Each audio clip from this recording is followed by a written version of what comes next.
Allora, ok, bene. So today we're going to look at the last three aspects of the fruit of the Spirit. And again, we're going to try to define these terms so that we can understand what we're talking about. It's a really interesting idea to define words precisely. Mark Dever says that those are the ways in which you learn things best. When you've defined a word really, really well, then you know it, and then you can really use the information that you have and put it into practice really well. So we're going to try and do that again. And then we're going to do this for the three aspects of the fruit of the Spirit together. And we're not going to break into discussion at the end of each. We're going to break into discussion at the end of this session. And then I'm going to give you a very practical handout to work through so that you can go away with something really concrete to do. And then right at the very end, I'll give you an update on Acts 29, Europe in general, and we can work on that. So the three aspects of the fruit of the Spirit that we are looking at today are fede and mansuetudine. How do you say that in Italian? Mansuetudine. Mansuetudine. And autocontrollo. Autocontrollo. The middle one is really hard to define. It's not so easy to define. But the other two I think are easier to define. But let's try and define the first one, fede. Now, as you know, fede could mean either faith or faithfulness. And what we're going to go for is the translation faithfulness. I'm trying to move on to the next slide, but I can't do it. Okay, one second.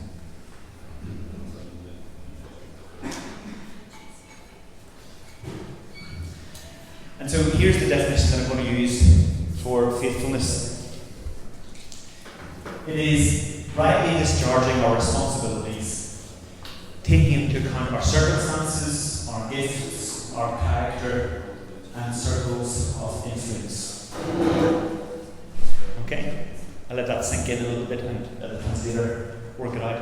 So, rightly discharging our responsibilities, taking into account our circumstances, gifts, character, and circles of influence. And all of that in the context of the kingdom of God and the gospel. And so we want to think through our lives and be faithful and discharge our responsibilities in that respect. And that's what we're talking about. And the fruit of the Spirit is, as we look to the cross, as we look at how faithful God is towards us in doing what He has to do for us, then that fills us with love for Him, and then we want to live in the Word faithfully for Him. And so if I were to ask you to talk to me about God's faithfulness, I think you could talk all day long about how faithful God is. How faithful God is to His people all the way through redemptive history. Our God is a faithful rock. His faithfulness reaches to the heavens. The Psalms are full of how faithful God is. And then as we see when Jesus comes, that is an expression of God's covenant faithfulness even to Abraham. God is working out His promises to Abraham right the way through the Bible until it comes to the birth of the Messiah. In fact, if we go back to Genesis 3:15, God has promised someone who will come and crush the serpent. And God is faithful to that promise because He sends the serpent crusher Jesus, who, as Paul says in Romans chapter 16, will soon crush Satan under our feet as we are joined to Him. God is faithful in every way. He is always faithful to Himself. He is always faithful to His promises. He is always faithful to His people. He is always faithful to His project in the world. God is working out His purposes faithfully with faithfulness to the highest degree. And so we look to God and we see Him being faithful. In a sense, God discharges His responsibilities, if you can put it like this, taking into account His circumstances, His gifts, His character, His circles of influence, which are also infinite.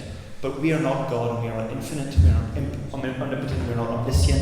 We have limitations, and so we need to work out our faithfulness in respect of who we are and what God is asking us to do. And one of the best places to go and look at this is Matthew chapter 25.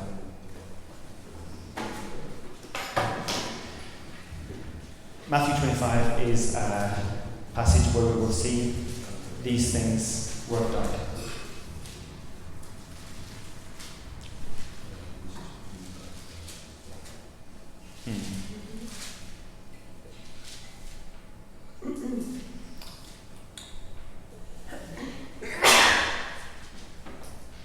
Excuse me, I'm having a problem with internet and it's affecting everything. Okay, Matthew chapter 25, verse 14. And you'll see that when we get to a certain point in this parable, it will talk about faithfulness.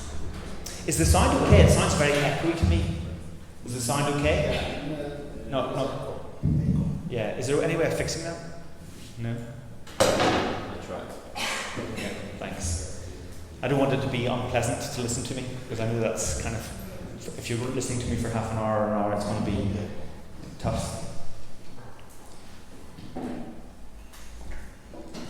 Hello. Just calm this down. Perhaps someone could read this in Italian, that would be useful, and then I wouldn't have to read it in English and you listen to it in translation. Could you read it for me? Yeah? From verse 14 to verse 30. Così infatti sarà il regno di Dio. Un uomo doveva fare un lungo viaggio, chiamò dunque i suoi servi e affidò loro i suoi soldi. A uno consegnò 500 monete d'oro, questa è una traduzione un po' più moderna, a un altro 200 e a un altro 100, ciascuno secondo le sue capacità. Poi partì. Il servo che aveva ricevuto 500 monete andò subito a investire i soldi in un affare e alla fine guadagnò altre 500 monete. Quello che ne aveva ricevuto i 200 fece lo stesso e alla fine ne guadagnò altre 200. Quello invece che ne aveva ricevuto soltanto 100 scavò una buca in terra e vi nascose i soldi del suo padrone. Dopo molto tempo il padrone ritornò e cominciò a fare i conti con i suoi servi. Venne il primo, quello che aveva ricevuto 500 monete d'oro, portò anche le altre 500 e disse: Signore, tu mi avevi consegnato 500 monete, guarda, ne ho guadagnate altre 500. E il padrone gli disse: bene, sei un servo bravo e fedele. Sei stato fedele in cose da poco, ti affiderò cose più importanti. Vieni a partecipare alla gioia del tuo Signore. Poi venne quello che aveva ricevuto 200 monete e disse: Signore, tu mi avevi consegnato 200 monete d'oro, guarda, ne ho guadagnate altre 200. E il padrone disse: bene, sei un servo bravo e fedele. Sei stato fedele in cose da poco, ti affiderò cose più importanti. Vieni a partecipare alla gioia del tuo Signore. Infine venne quel servo che aveva ricevuto soltanto 100 monete d'oro e disse: Signore, io sapevo che sei un uomo duro, che raccolli anche dove non hai seminato e che fai vendemmia anche dove non hai coltivato. Io ho avuto paura e allora sono andato a nascondere i tuoi soldi sottoterra. Ecco, te li restituisco. Ma il padrone gli rispose: servo cattivo e fannullone. Dunque sapevi che io raccolgo dove non ho seminato e faccio vendemmia dove non ho coltivato. Perciò dovevi almeno mettere in banca i miei soldi e io al ritorno li avrei ritirati con interesse.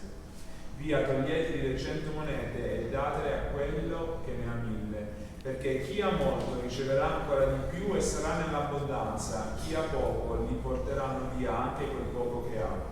E questo servo inutile gettatelo fuori nelle tenebre, là piangerà come un disperato. Thank you. So this parable is all about being faithful. Is that better? Good. Oh, thank you so much. So let's just walk through this parable and see if we can understand this for our contexts. The man who's going on a journey is obviously our Lord Jesus Christ. He has come to earth, he is going away again, but he's coming back, and he's left his property to his servants. In other words, generously, instead of coming and destroying the ones who are rebellious against him, Jesus has come into the world and he has saved rebel sinners like us. And more than just saving rebel sinners like us, he has entrusted his property to us. That's an amazing thing to think about. So we were rebellious sinners. We hated the Lord of the universe. We hated God. We were enemies of God. And he came, and instead of destroying us, He saved us, and not only did he save us, but he invited us to participate in his kingdom and in his work. He trusts us now with his property. If you put yourself into the situation of a captain of an army or a soldier going into enemy country and instead of destroying the enemy, saving the enemy and saying, hey, look, I've got all this property, would you look after it for me? You can see how amazing God's grace is towards us. He saves us and he trusts us with his property. And the way in which God, through Jesus, distributes his property is not equal. So he doesn't give everybody equal responsibilities in his kingdom. He gives people responsibilities according to ability. And now some people might think that's not very fair. I wish God was just more equal. We live in a world in which everybody's got to get the same stuff in the same way, and everything's got to be level. But that's not how God works. God gives some people more according to their ability, and other people less according to their ability. And that's also a sign of God's grace. God is not expecting everybody to be JD. God is not expecting everybody to be anybody else. God is expecting you to be you and to discharge your responsibilities in the way that he's asking you to do it, which is a great relief. Phew. I don't have to be Tim Keller. I don't have to be D.A. Carson. I don't have to be J.D. Gilmore. I don't have to be anybody else. All I have to do is to take what God has given me, what he's entrusted to me, and discharge my responsibilities well in response to his grace. Now, in the English translation it says 5 talents, 2 talents, 1 talent. In the Italian version, did it say 100, 200, 500? This is a more modern translation, but I think the Italian version. Talenti. And in Italian, does talenti mean gifts as well as... Yeah. So in the original language, talenti is a lot of money. Okay, it's money. But in French and in English and in Italian, the word talent has come to mean a gift or an ability as well, because of this parable. But what we want to do is define again this idea of defining things. What is it that Jesus is talking about when he's talking about talents? And I think the best way to think about this is to think about your responsibilities, to think about your circumstances, to think about your resources, to think about your gifts, your natural talents, and to think all of those things are meant to invest them for God's kingdom. So that means that you've got to think about your life. You've got to think about the responsibilities you have. So if you're a parent, then you've got responsibilities that are built into your life to your children. And you can't think about investing in God's kingdom in the abstract. You've got to think about investing in God's kingdom in respect of your responsibilities that you have towards your children. If you're married, then you've got to think about investing in God's kingdom in respect of your responsibilities towards your husband and towards your wife. You can't think about investing in God's kingdom in the abstract, absent those responsibilities that are already there. And so you look around your life and you see, what has God put into my life that makes up my circumstances? And that is the context in which I am asked to discharge my responsibilities so that I can live faithfully towards God in his world for his kingdom. So it means like making an inventory of everything that you are and everything that you do and all the responsibilities that you have, and then just looking around them and saying, how can I be faithful in these areas? What is God expecting me to do? And that is not a way in which you should be overwhelmed by things, because it's very easy to be overwhelmed by things. I was telling somebody last night that as I've gone through ministry, every time you do ministry and every time there's some measure of success in that ministry, that just grows more ministry for you. So let's say you start out with a small church of 20 or 10, and that church grows to 30 or 40 people, then all of a sudden the people for whom you're responsible has doubled by 2. Your prayer list has grown by 2. And let's say then that your church grows a little bit more and you're at 50 or 60 people. And then let's say that you train a leader and send them out to plant a new church. And then let's say that you're asked to take responsibility for a region. All these overwhelming responsibilities get added onto your plate. And suddenly you find yourself with a prayer list that's this long. And instead of praying more, you pray less, because you can't bear to look at the prayer people that you've got to pray for. And you're drowning in responsibility. And you're drowning in what you feel to be your faithful discharge of your duties. And so at some point you have to say, okay, how am I going to manage the responsibilities that God has given me?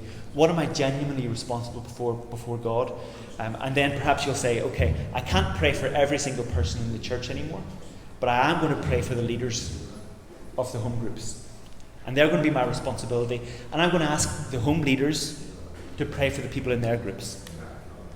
And I'm going to say, my responsibility is you guys, your guys' responsibility is the people in your groups, so please pray for them, and I'm going to pray for you.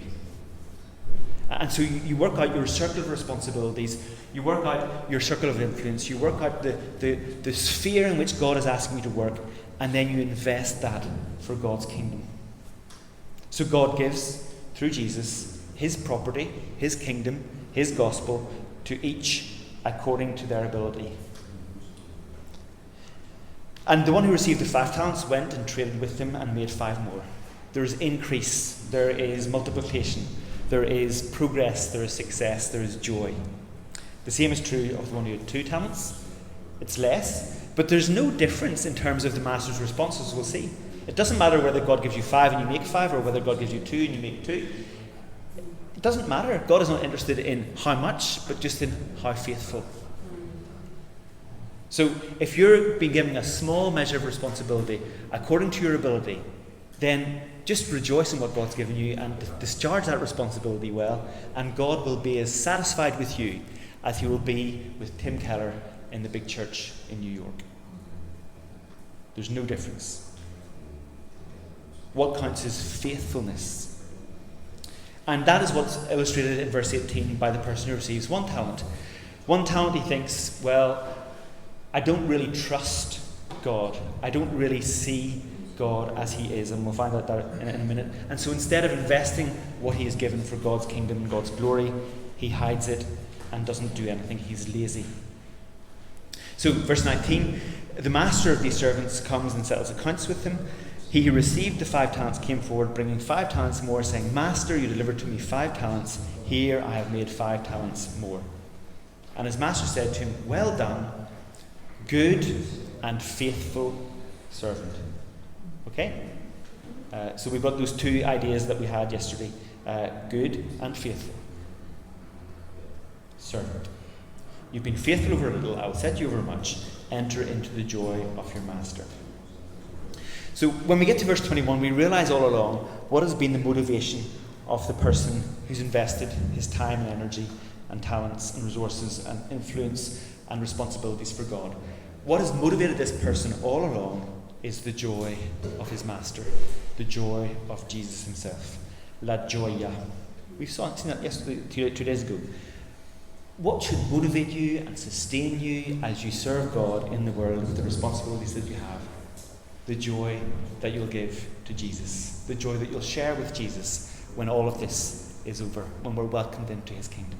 The joy that Jesus will have. The joy that you will have when Jesus says to you, Well done, good and faithful servant. That's what you're looking for. That's what you're longing for.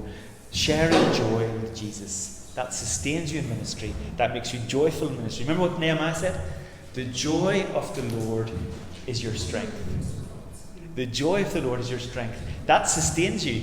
Love, joy, peace, patience, kindness, goodness, faithfulness flows out of all those things that we've already seen as we enjoy God and as we anticipate the joy that we'll have with God when this is all over, when we discharged our responsibilities faithfully.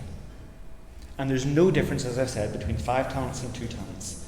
The 2 talents come, he says, You give me 2, here's 2 more. The master says to him exactly the same thing. Well done, good and faithful servant. You've been faithful over a little, I will set you over much. Enter into the joy of your master. Jesus has just as much joy for 2 talents as for 5 talents.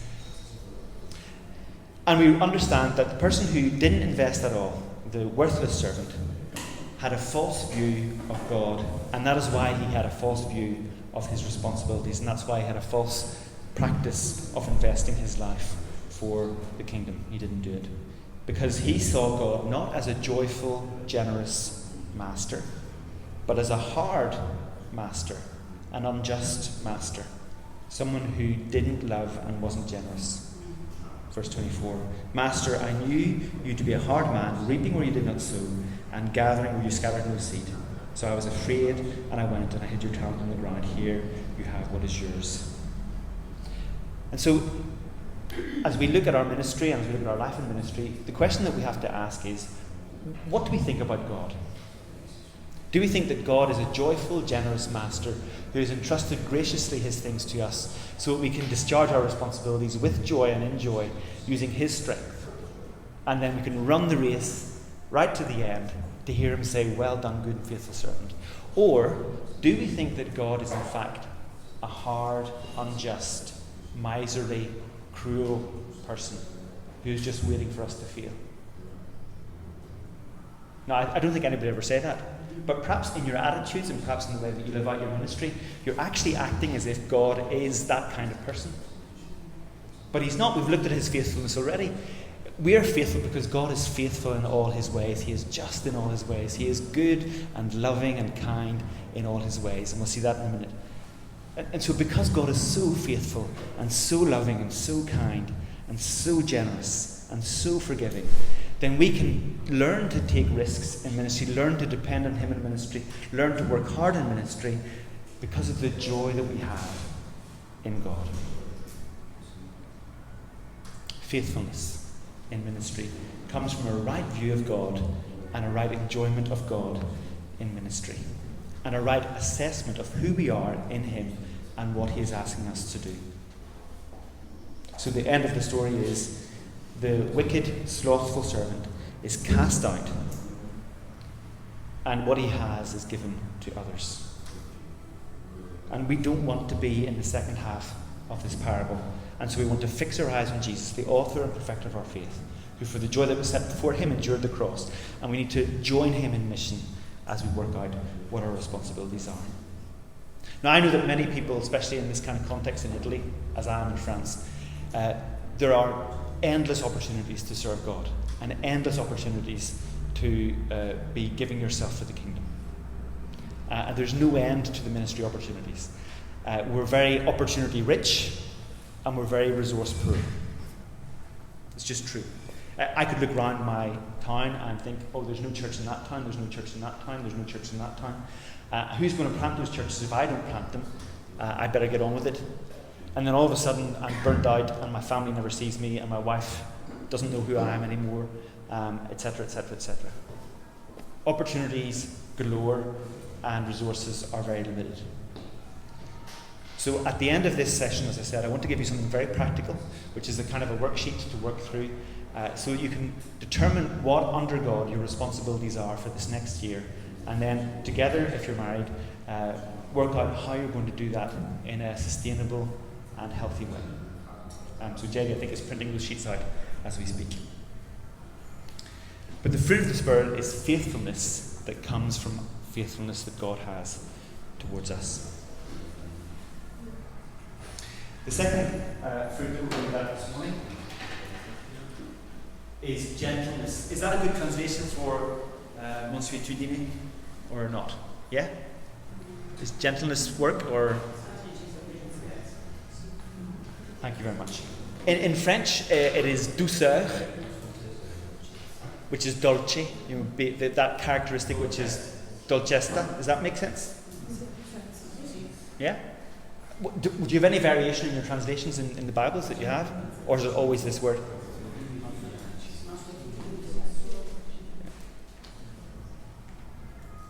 Yeah.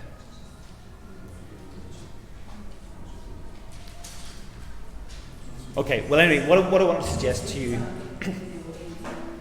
is that this quality means controlling your strength or channeling your energy. The contexts in which you need gentleness are contexts in which you could be too strong, but you're deliberately holding your strength back. And you're deliberately taking into account the person that you have, so that you're gentle with them, so that you're compassionate towards them, so that the person that you're with doesn't feel crushed, but feels built up. Okay, that's the idea behind this word. Gentle. You could be strong, but you're deliberately not being strong, not being forceful, not being domineering. You're deliberately holding it back and finding a way of influencing without crushing. Okay? That's the idea. Strength that's being controlled, energy that's being rightly challenged for the good of the other person. And if you want to have some really good examples of this, you can't do better than Isaiah chapter 40 and Isaiah chapter 42. So this will help you understand the things that we're trying to talk about.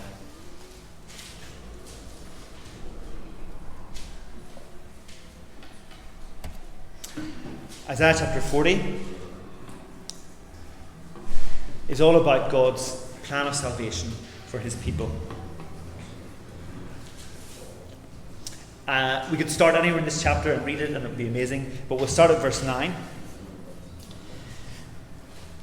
And Isaiah says, "Go up onto a high mountain, O Zion, herald of good news. Lift up your voice with strength, O Jerusalem, herald of good news.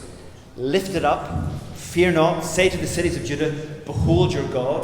Behold, the Lord God comes with might, and his arm rules for him. Behold, his reward is with him, and his recompense before him." And this is an image of the great God, powerful, mighty. He is sovereign, he is Lord, he does what he wants. He is strong and mighty. Verse 10.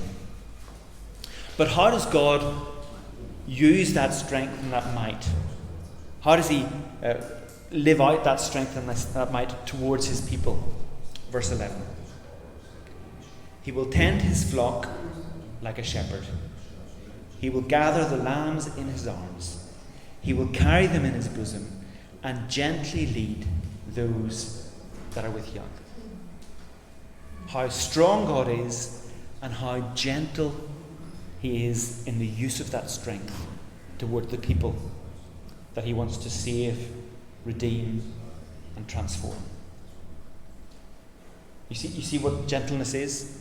In fact, if you go right the way back to the creation, God creates in power and strength and might. But what does Genesis chapter 1 verse 2 say? That the Holy Spirit was hovering over the waters like a bird hovers over its young. Even in creation, God puts forth his strength in a gentle way. In a way that talks about his compassion and his care for his creation. And so therefore it's no surprise that if God himself is like that, the Father, the Lord, Yahweh, that when he sends his servant will be just the same. So Jesus, when he comes, demonstrates the same gentleness and strength that the Lord has demonstrated in Isaiah chapter 40. Look at Isaiah chapter 42 with me. "Behold my servant whom I uphold, my chosen in whom my soul delights. I've put my spirit upon him, he will bring forth justice to the nations. He will not cry aloud or lift up his voice or make it heard in the street." Verse 3, "A bruised reed he will not break, and a faintly burning wick he will not quench. He will faithfully bring forth justice. He will not grow faint or be discouraged till he has established justice in the earth, and the coastlands wait for his law." When Jesus came, he came gently. He came with this quality that is strength retained, restrained, kept back. Look at verse 3 again, and think of yourself as a bruised reed, and think of yourself as a faintly burning wick. How many times in my Christian life, how many times in my Christian ministry have I been a bruised reed, and have I been a faintly burning wick? How many times could Jesus have and should Jesus have broken me off or snuffed me out? And yet he doesn't. He comes to us with gentle strength, and he builds us up, and he doesn't grow faint or discouraged, verse 4, but he establishes justice on the earth in persevering in gentle strength. And gentle strength is exactly what we see at the cross. At the cross, Jesus could call 10 legions of angels down to save him, but he hangs there in gentle strength for us. And in 1 Corinthians, Paul says exactly that. If you're looking for power, if you're looking for strength, as the Jews were, then the way you see that is by looking at the weakness of the cross, where the true strength, the true power of God is revealed. If you're looking for wisdom, as the Greeks were, the true wisdom that you find is in the foolishness, the apparent foolishness of Jesus hanging on the tree. That is God's gentleness towards us. And so in all our situations and in all our ministry, what we have to believe as an article of faith is that God never uses more power than is strictly necessary to bring us to where He wants us to be. So as I look at my life and as I've gone through different periods of suffering and trial and discouragement, what I must believe about God is that He is never bringing into my life more things than I can bear. He is always using exactly the right amount of strength, of gentle strength, to bring me to where I need to be. And that helps me understand and reinterpret all of my life in the light of the servant of God who does not break a bruised reed and does not quench a faintly burning wick, but who faithfully brings forth justice in all His ways. He is faithfully bringing forth justice in your life through gentle strength. That's great news.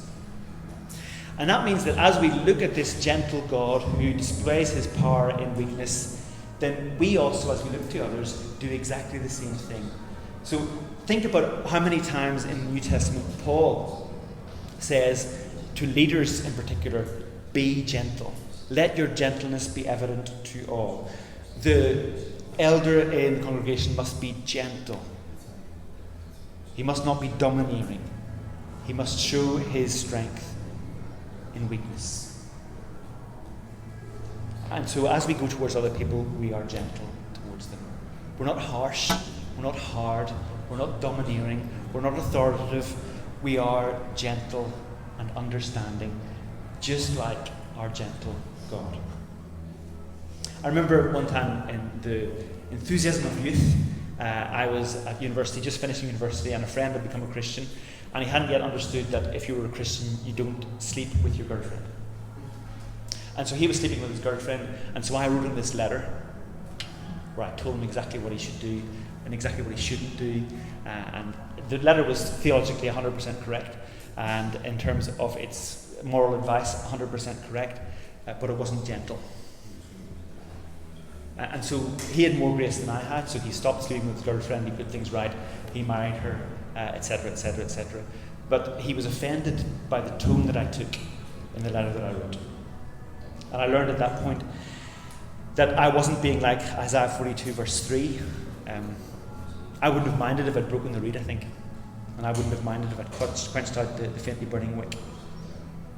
I was not acting towards that brother the way in which Christ had acted towards me, in gentleness and in compassion. And so I'm inviting us to look at God's gentleness towards us, and then to look at the people that we're responsible for, husband, wife, children, congregation, brothers, sisters, people outside Christ, and to be as gentle with them as God has been gentle with you. To control your strength and to channel your energy for the good of the other person. The third quality that we want to look at is the last quality in the fruit of the Spirit, and it's self-control. And I'm defining this in the following way: disciplined obedience, both positive and negative, in the pursuit of the image of God. So I think the interesting thing about self-control is it's a consciousness that the self that I have does not automatically want to be like God. In fact, it wants to be the opposite. And so I'm trying to control myself in order to change its orientation, in order to aim towards being like Christ. As Paul said in Galatians chapter 4, until Christ is formed in me. I want Christ to be formed in me, and that is why I want to be self-controlled. Because the self that I have in the flesh is opposed to the self that I want to be in the Spirit. And that's exactly what Paul says in Galatians chapter 5. So let's go back to Galatians chapter 5 and finish off there.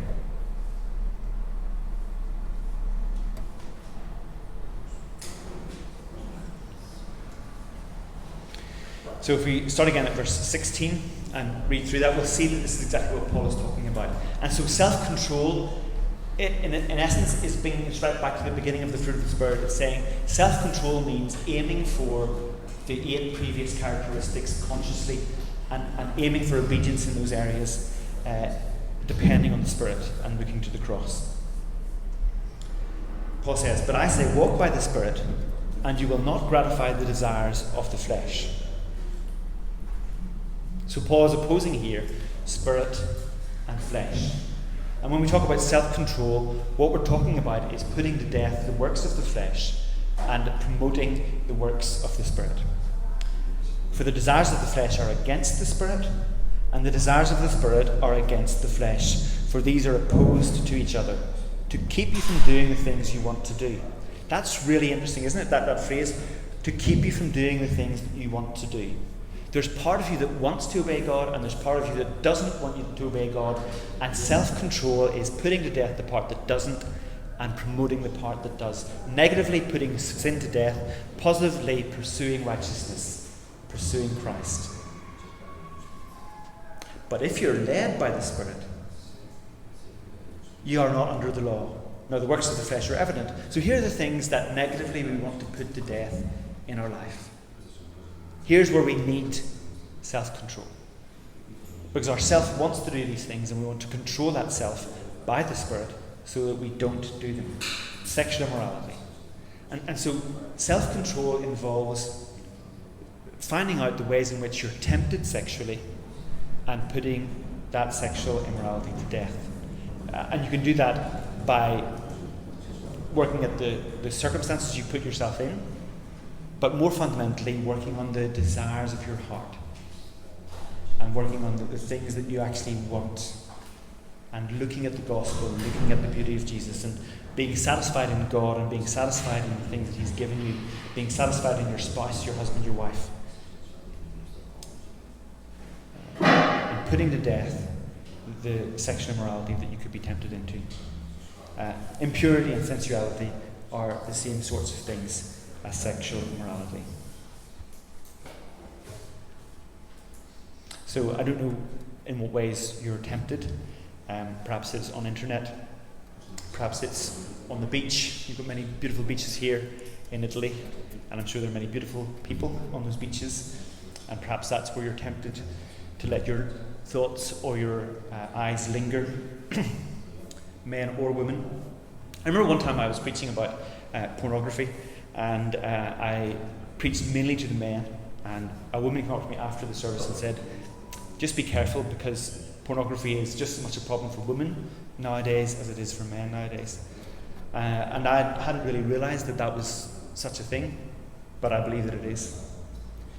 And so the works of the flesh are evident: sexual immorality, impurity, sensuality, putting them to death, being controlled, self-controlled, self-aware, and working on our desires, asking God to change our desires so that our sexual desire is only for our husband or only for our wife, and that we're entirely satisfied with that, and that we work at that so that that is satisfying for both people.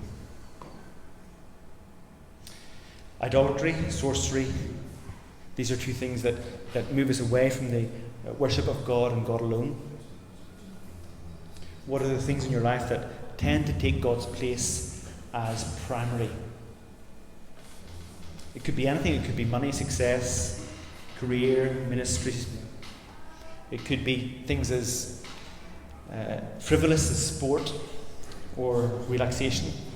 What are the things that come in and take God's place, and how are you going to get them off the throne and put God back on the throne?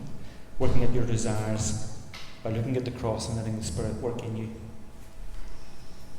Enmity, strife, jealousy, fits of anger. Here we need self-control, don't we?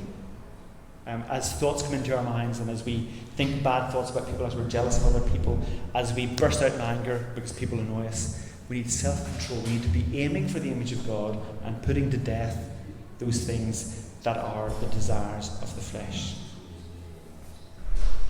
Envy, drunkenness, orgies, and things like these. Drunkenness and orgies talk about the overindulgence of sensual pleasures. So drunkenness and orgies, they had sexual elements, but they also had elements to do with food and drink and other substances. And so perhaps you're tempted to dull the pain with too much alcohol, too much food. Those are things that God is asking you to put to death and to exemplify self-control, because it is disciplined obedience, both positive and negative, in the pursuit of the image of God. Jesus came in the flesh, and he was exactly as it should be in respect of food and drink and sex.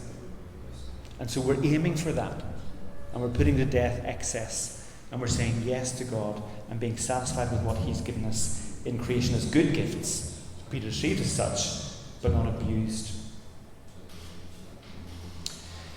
And so we work through these things, and we're concerned to be self-controlled in these areas, so that the self that we develop through the habits that we put in place is more and more like the Spirit, which is to say, love and joy and peace and patience and kindness and goodness and faithfulness and gentleness and self-control. So self-control is working at all those all the time as we pursue the image of God in Christ. I had a friend who used to sit at his front window, and he used to watch the roundabout that was near his house, and this was a roundabout where there were nearly every day road accidents. So cars would come along to the junction and they would crash into each other. It was just because the junction was badly made, and they needed to fix the structure of the junction so that they wouldn't have any crashes. And sometimes in your life, you've set things up in such a way that you're always having crashes. There's always a road accident. There's always a thing that happens just because you've set your life up in such a way that you can't not be angry, or you can't not be irritable, or you can't not see that image that triggers sexual desire in you. Well, if that's the case, then the most sensible thing to do is to fix the environment so that you don't have that structurally in your life. That is changing circumstances so that you don't have those roadblocks in your life, so you don't have those accidents in your life. But that doesn't really fix the heart. What fixes the heart is being filled with the Spirit, keeping in step with the Spirit. And we do that, as we said, by keeping on looking at the cross, which is the initial way in which we get the Spirit and the continual way in which we get the Spirit. So we look to the cross and we ask God to change our desires and to fill us with His Holy Spirit, so that we can keep in step with the Spirit. If we walk by the Spirit, we will not gratify the desires of the flesh. If we live by the Spirit, let us also keep in step with the Spirit. And that would mean a life full of love, joy, peace, patience, kindness, goodness, faithfulness, gentleness, and self-control. And so this is what we're being invited into. It's a joyful, wonderful, beautiful existence that's lived out for God's glory and for our good and for the good of those around us. And it is challenging but possible because we have the Spirit of God.